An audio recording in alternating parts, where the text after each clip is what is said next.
All right. Hello again, and welcome to another episode of the Fun Fans Podcast. I'm your host. I'm back, James Dillard. With me, as always, my co-host Bailey Jackson. How you doing, Bailey? I'm good. It's a Thursday night edition of Is the it Fun Fans Thursday? Thursday? podcast, Yeah. the midweek This is this. quicker edition. Yeah. Midweek, probably real short. Just want to give a shout out to my co-host Bailey for handling things Sunday while had a little family. I don't want to say emergency, but it kind of was, I guess. And just if you've listened to the show, you've heard me talk about my mother-in-law and some health issues. So just keep her and my in-law families in your prayers, please. So, but I wanted to come on here. We got a lot. There's a lot to talk about, but we'll try to keep this fast. And I just, maybe I've been doing this too long, where I almost couldn't stand it. I mean, it was Bailey knows me enough to know it was very difficult for me to not get on here and give my 2 cents worth on all this college football playoff stuff. And I'm thinking about today, I'm like, well, it's kind of old news, but it's kind of not still, right? It's still news, It's I guess. pretty old right now. It's kind of old now. But I also, if you watch the show, if you go back and check it out, Bailey pointed out that yours truly predicted 2 weeks ago that Florida State would be the first and the only conference champion, Power 5 undefeated team left out of the 4-team college playoff. We can go back and show the film if we need to. Nostradamus right there, everybody. Yeah. We won't get into all the stuff I predicted that didn't come true. We don't need to make that list there. But yeah, I think I thought that was bad. And see, and that's all I'll say about that. Florida State got hosed. That's the bottom line. I don't care what anybody says about anything. Florida State got shafted. But what I have learned in the conversation with folks and hearing all the talking heads still, I think I might be the only person in the world. Wait, let me back up. I'm going to preface this real quick with saying everybody knew what they were getting into. And when I say everybody, I mean the teams, the school. I mean, every year there's been one or two teams that felt like they should have been in and they got left out, et cetera, et cetera. You knew the 4 teams was better than the 2-team BCS. The 2-team BCS is better than the way they used to do it, blah, blah, blah. So it's evolving, but it's just going real slow.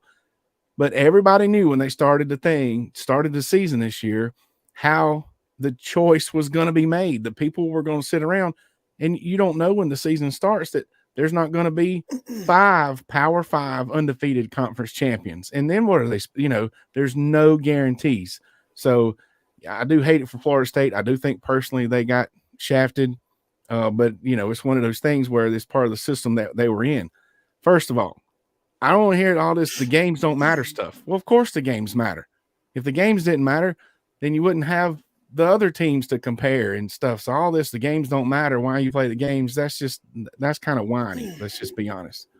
I think I'm the only person in the world that thinks that, and I'm not saying they should, but there could be an argument, in my opinion, that Texas could have been the team that's left out. How about Alabama? The only reason they're in there is because they scored on a literally last second correct play against Auburn. Texas, Georgia, Alabama. Those should have been the 3 teams fighting for the 1 spot, and then the other 2 mad. And I'd have personally left out Texas. I don't know I don't know how I would have picked Georgia. I probably would have picked Bama over Georgia because of the win and, just being honest, because of the eye test. But the committee, in my opinion, messed up, and everybody's like, well, you can't. They beat Bama. That was in week 2 when Alabama they were not near as good as they were by the end of the season. Anybody that knows football knows that. Texas is a great team, and I'm not saying they shouldn't be, and I'm just saying there could have been an argument for them to be out. Now, personally, it's been noted on here, something should have happened with this Michigan mess. If they cheated, they shouldn't have been eligible. That would have helped with this situation as well, but I guess that wasn't even a thing. So there's my 2 cents worth, because Texas, you're more talking like about $3 worth. That's at least $3 worth. Not Texas beat Bama. Well, that was in week 2, and they also lost to Oklahoma. Georgia's only loss was to Alabama. Right? Alabama had a only loss was to Texas. So I don't know, but it was the perfect year for this to be the last year of the 14 playoffs. Well, it's just going to happen next year with the last couple teams that get in. Exactly. That was exactly what I was about to say. And I think there'll be even more teams to argue that they should have been number 12, I guess will be the thing. But that'll be so much fun. This is fun. All this is fun. I love it. I love all the talk, and I love all the other stuff. And I was really, really, really upset, but I'm just going to be honest, for selfish reasons. I could, sorry, Florida State fans. Hey, I hated it for you. I think you got hosed, but I was mad because I really felt like that was going to mess up Clemson's bowl placement. And then when it didn't, I wasn't near as upset. I am crunk about going to the Gator Bowl. I don't know if you guys can hear me or not, but evidently James is watching a show. And James, yeah, I'm here. We went blank. Oh, did we all go down? We all went blank. Yeah. Well, I was just saying how excited I was about for like going 30 to the Gator seconds. Bowl. Then I came back. Okay. Oh, well, that was not even included in any of this. Your screen doesn't start spinning when everything goes. No, you keep freezing on me. All right. Anyway, I'm going to the Gator Bowl too. Let's have a good time. That's frozen gonna be now. Awesome. That's gonna be a good time. I'm frozen again. Snowman. No, you're good. Okay. You're moving. Cliff Ellis is retiring. Does that matter? Yeah, it matters. Cliff Ellis is the 11th winningest coach in NCAA history. He has wins at Cumberland University or college, South Alabama, where he came from to go to Clemson in the mid-'80s.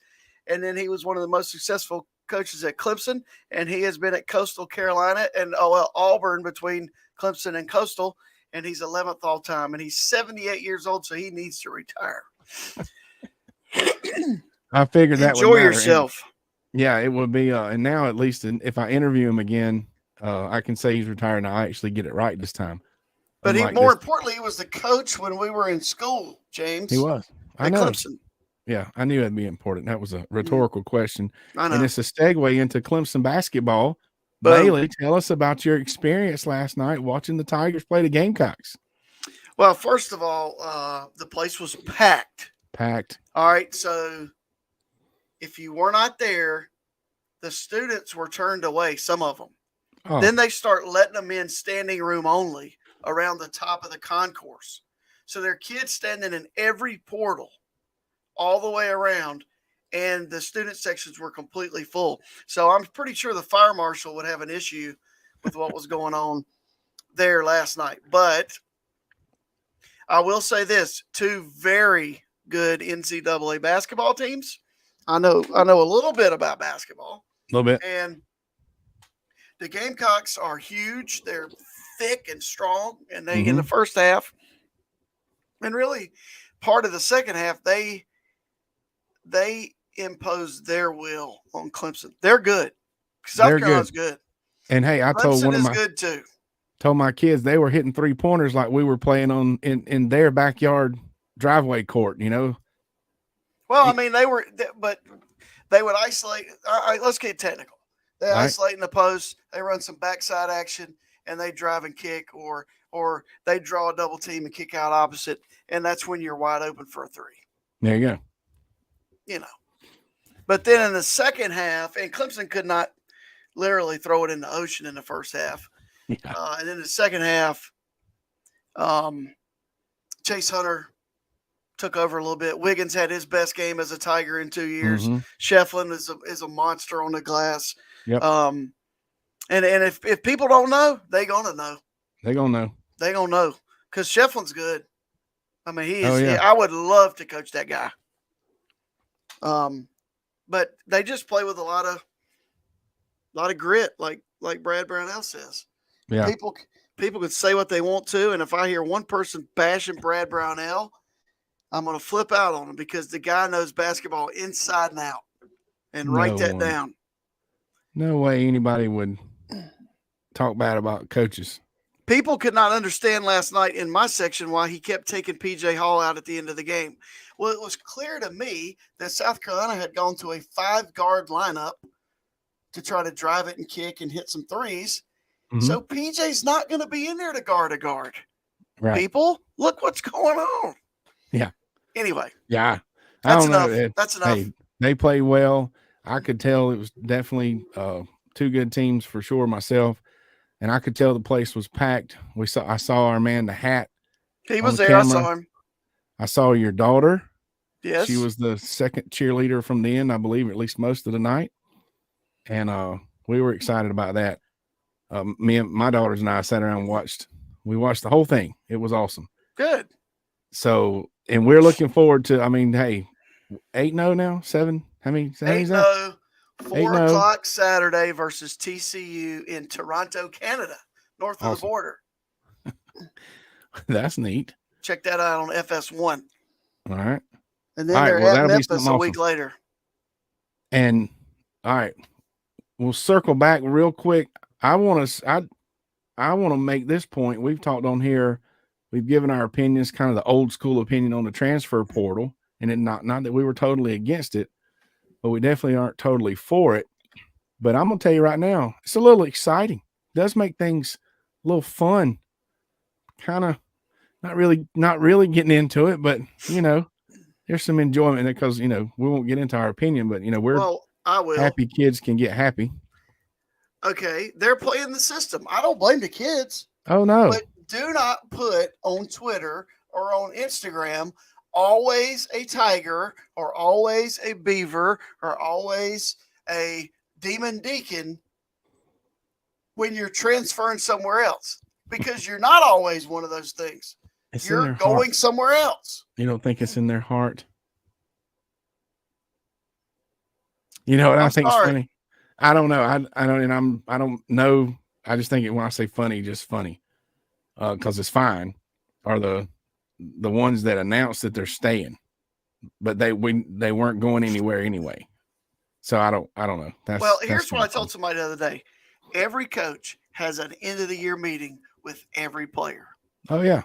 And he goes, "What are you going to do?" And the guy goes, "I don't know, coach. No, I'm thinking about going to the draft." Well, let's look at what colleges do is they tell them where they're projected. They ask the experts. Yep. And then some schools now are matching. I know a player that was told that if he was going to be a second, third round pick to go, but if he was going to be a 4th through 6th round pick, they would match the money that he would make. Oh, without a doubt. That's what's happening. That's not college football. Yeah, that part of it is different. But portal is getting kind of fun. Well, you got guys. Clemson's losing some defenders, a lot of them. Yeah, and hopefully gain some too. So not from the portal. We're not going to use the portal for that. We'll use the portal for an offensive lineman. So what about ETN? Well, that would be cool. Because that's just rumors, and I know it's not defensive guy. Well, here, let's talk about the 2 new hires. Assistant coaches. Okay. That's good. So the offensive line coach, what's his last name? Luke? Yes. Former head coach at Mississippi. When he was at Ole Miss, he had the top 10 recruiting class like 2 years in a row. He's supposed to be like this unbelievable offensive line guru / recruiter. Yeah. And then Chris Rumpf. He was at South Carolina, played at South Carolina, was at Clemson, was at South Carolina, and he recruited a lot of the guys, I think, when South Carolina was really good. Mm-hmm. So you see the focus of the hires. Yeah. It's always been, recruiting, and now whether it's portal or otherwise. So always been the focus of college football has been the recruiting. So it's going to be fun. Bowl season ahead of us is going to be fun. We got some shows coming up where we're going to have some cool guests. We're going to talk about some fun bowl games. We're going to talk about the best tasting bowl games. Oh, I think we've said December 17th will be our bowl special. So look for that Sunday, December 17th. And before we go, I want to give a quick shout out to our friend Brian Lane and his state championship. His son Jalen's the only 2-time guest here on the show.